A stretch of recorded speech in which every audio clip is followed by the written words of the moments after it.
Bien-aimés, je vous salue au nom puissant de Jésus-Christ de Nazareth. Nous sommes sur une des chaînes des derniers temps. Maranatha 12. Jésus revient bientôt. Bien-aimés, ce n'est pas un slogan. Bien-aimés, c'est un avertissement venant du Seigneur. Jésus revient bientôt. Bien-aimés, cette chaîne a pour mission, bien-aimés, de nous ramener à l'évangile pur, de nous ramener à la saine doctrine. Bien-aimés, nous avons également pour vocation de ramener le cœur des enfants vers le Père. La Bible dit que vous connaîtrez la vérité et la vérité vous rendra libre.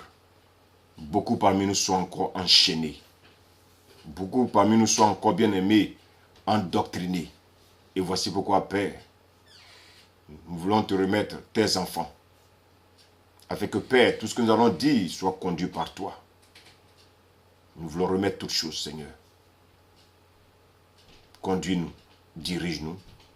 Et que, Père, que ce message, Seigneur, change des vies et ramène vraiment ces enfants qui sont éloignés vers toi. Au nom de Jésus-Christ. Amen. Bien-aimé, c'est votre trompettiste des derniers temps qui vous parle encore, bien-aimé, ce jour. Alors, bien-aimé, le thème que nous allons partager est dans le livre de 2 Timothée. Donc, prenons nos Bibles, s'il vous plaît. Dans 2 Timothée 3, à partir du 1er verset. Je lis la parole de Dieu. Sache que dans les derniers jours, il y aura des temps difficiles. Bien-aimé, le Seigneur nous avertit. Dans les derniers jours, il y aura des temps difficiles. Bien-aimé, est-ce que nous ne voyons pas cela déjà? Regardons ce qui se passe autour de nous. Regardons ce qui se passe dans les foyers. Regardons ce qui se passe dans l'administration. Regardons ce qui se passe, bien-aimé, même dans nos lieux de travail. Bien-aimé, ce sont des signes qui ne trompent pas. Jésus revient bientôt. Et il nous l'a dit, il dit dans les derniers jours, il y aura des temps difficiles. Et qu'est-ce qu'on constate aujourd'hui, bien-aimé? On le lit simplement dans le verset 2. Les hommes seront égoïstes, amis de l'argent, fanfarons, hautains, blasphémateurs, rebelles à leurs parents, ingrats, irréligieux, verset 3, insensibles, déloyaux, calomniateurs, intempérants, cruels, ennemis des gens de bien, traîtres, emportés, enflés d'orgueil, aimant le plaisir plus que Dieu, ayant l'apparence de la piété, mais régnant ce qui en fait la force. Et éloigne-toi de ces hommes-là. Bien-aimé, le Seigneur ne parle pas des païens ici. Il ne parle pas de ceux-là qui sont encore loin de lui. Mais il parle de toi qui te dis chrétien. Toi qui fréquentes déjà une assemblée. Regarde ce que tu as en toi. Le Seigneur te révèle. Il te révèle ta vraie identité aujourd'hui. Tu te dis chrétien, mais tu es encore égoïste.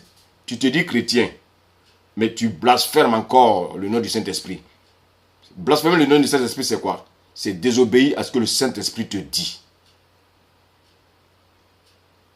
L'ingratitude, bien-aimé, est rentrée dans l'Église. Les traîtres sont aujourd'hui dans l'Église. Ils ont l'apparence de la piété. Le Seigneur nous donne, bien-aimé, un avertissement. Il nous dit de nous éloigner de ces hommes-là.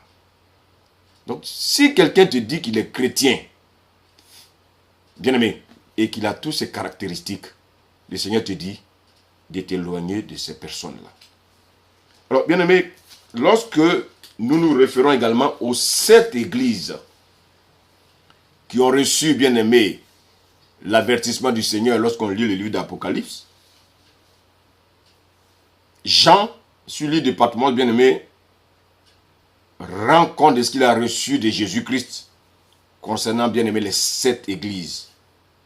Bien aimé, lorsqu'on on lit ces passages dans donc Apocalypse, on se rend compte simplement que sur cette église, 2 sont irréprochables aux yeux de Dieu. Il s'agit donc de celle de Smyrne et l'église de Philadelphie.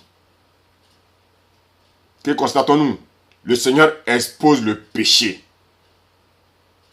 Et le Seigneur nous invite chacun à la repentance. Bien-aimés, nous devons savoir que cette lettre est adressée à chaque chrétien, parce que chaque chrétien aujourd'hui constitue le temple du Seigneur. Le Seigneur nous parle à chaque chrétien. Alors bien-aimés,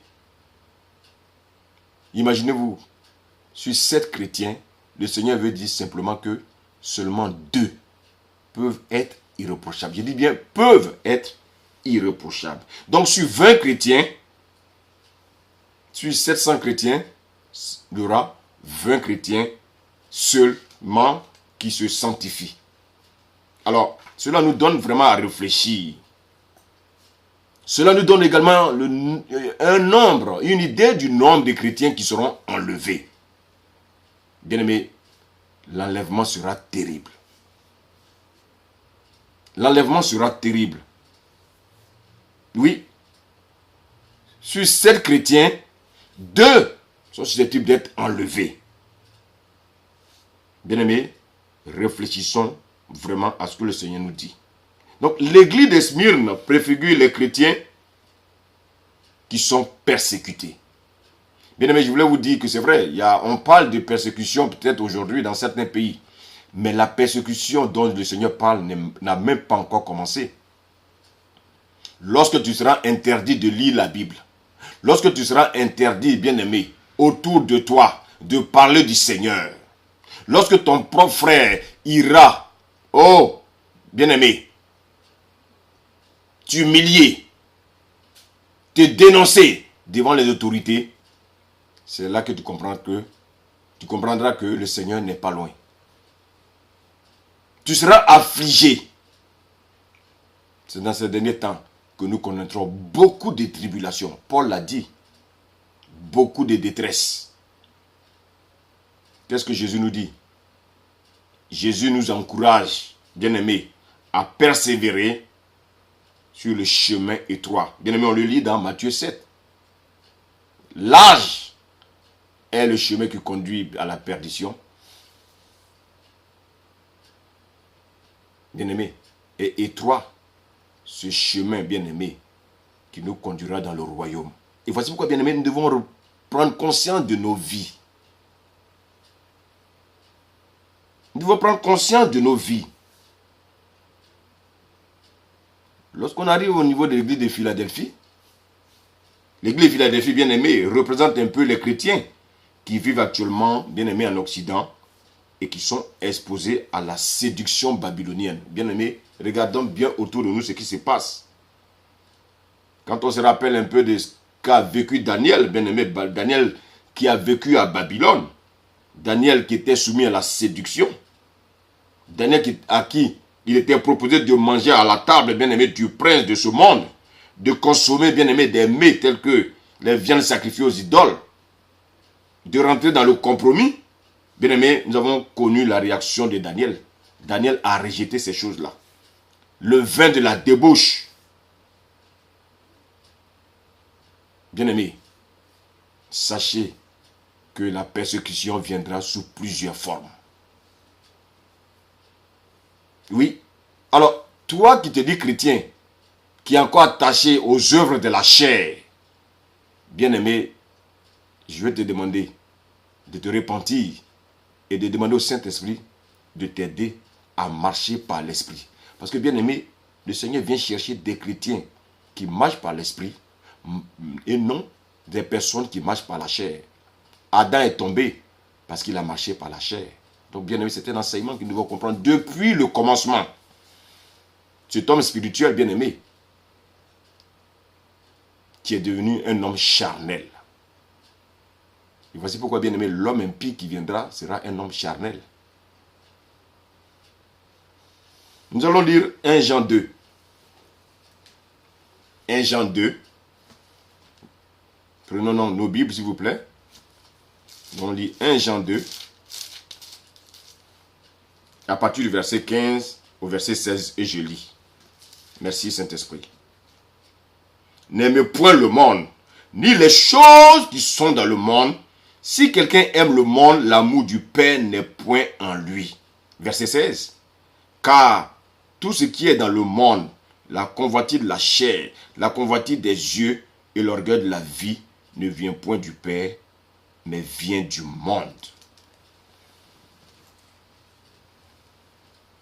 Bien-aimés, le monde aujourd'hui est rentré dans l'église. Le monde aujourd'hui nous tourmente. Bien-aimés, le monde aujourd'hui nous tourmente. Aujourd'hui, lorsque vous rentrez dans l'église, le monde est rentré dans l'église. Que devons-nous faire, bien-aimés? Nous devons revenir simplement à la parole. Bien-aimés, je vous dis que les temps à venir seront très très difficiles. Et de plus en plus difficiles. Et si nous ne faisons pas attention, beaucoup succomberont, bien-aimés, pour se joindre à la dissolution des païens. Le fait, bien-aimé, de fréquenter une assemblée locale, le fait de connaître toute la Bible par cœur, l'effet de manifestation de l'onction, comme beaucoup aiment le dire, ne sauvera personne. Ce sont des choses, bien aimées, malheureusement, qui suscitent l'orgueil dans le milieu chrétien. Tous ceux qui auront négligé leur communion personnelle avec le Seigneur seront séduits, bien aimés, par les paroles arrogantes et flatteuses, bien aimés, de l'Antéchrist. Bien aimé, quand on parle de l'Antéchrist, c'est quoi un Antéchrist?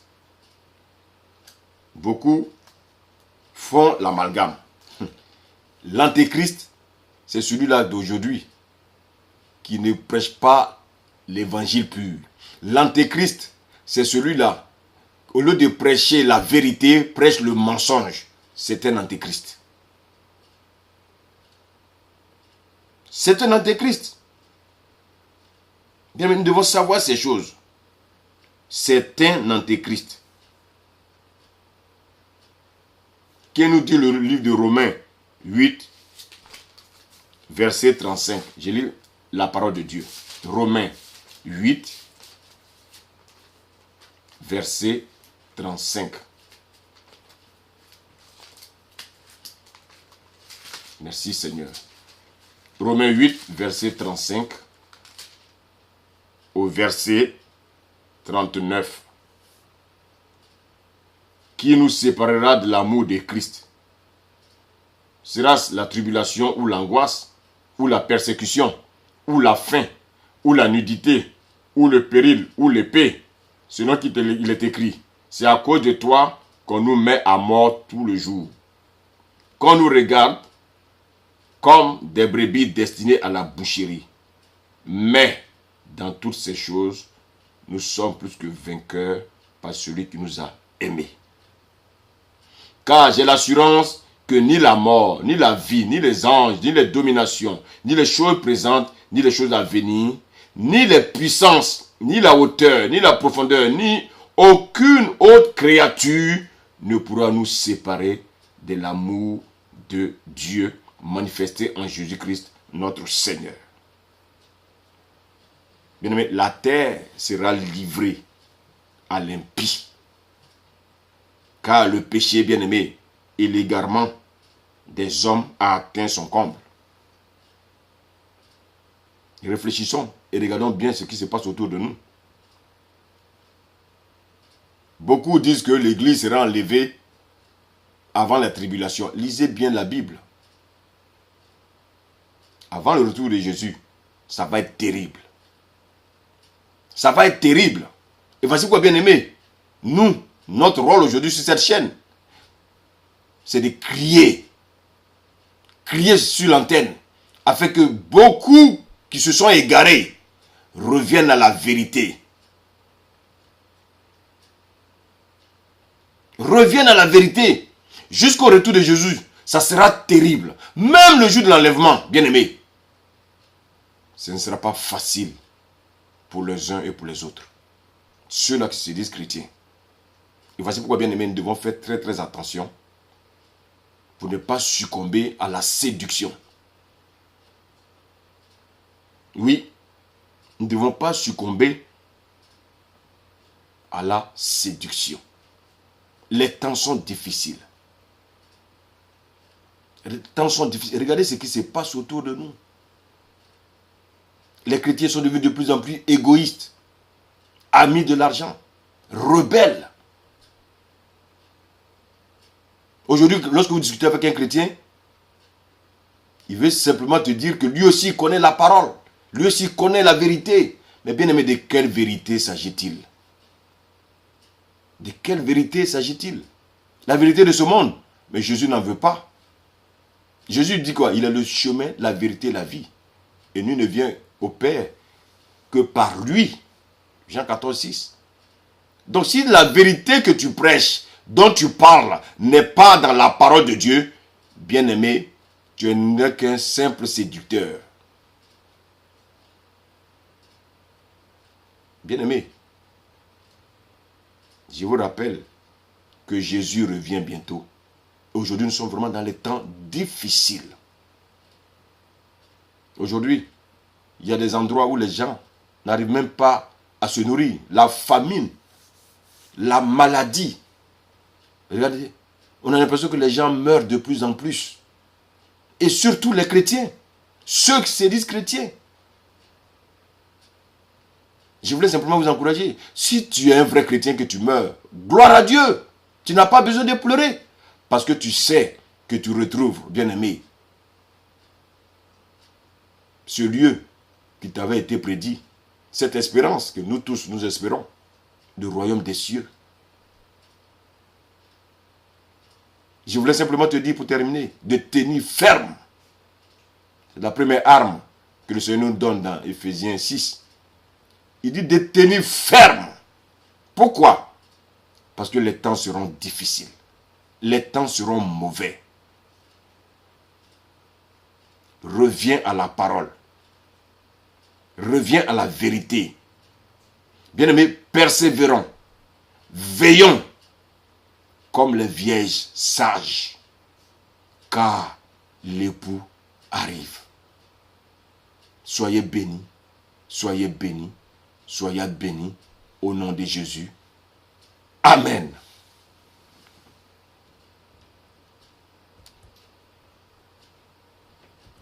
And the Pope himself will be left behind. Vous allez voir les fédérations, Yeah, we'll go to les pasteurs. federation of pastors. Plus de 95% des pasteurs vont rester. Over 95% of the pastors will be left Et behind. parce que vous les avez suivis, And vous allez because rester you avec eux. follow them, then you will be left behind Ça va être also. terrible, frère. This will be just terrible.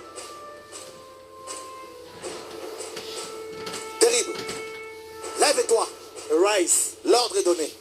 The command Alors, has been que given. faut-il faire? So what is to be Commencez done? à vous lever avec vos familles. You arise with your families. Si dans les églises on ne veut plus vous écouter, commencez à vous lever chez vous. If people don't want to listen to you in churches, start to rise in your Priez home. pour vos enfants. You pray for your children. Hommes, priez pour vos enfants. Men, pray for your Priez pour vos femmes, vos maris. your wives, your children. Alléluia. Wives, pray for your husbands. Commencez par vouloir sauver vos familles. Start with your families. Start at home. Jeûnez pour vos You parents. fast for your Jeûnez pour vos parents. belles-mères. Fast for your mothers-in-law. Intercédez pour leur conversion. Intercede for their Frère, conversion. ça va être terrible. Because it's going to be terrible. Terrible. Terrible. La lumière. The light. La lumière arrive. The light is coming.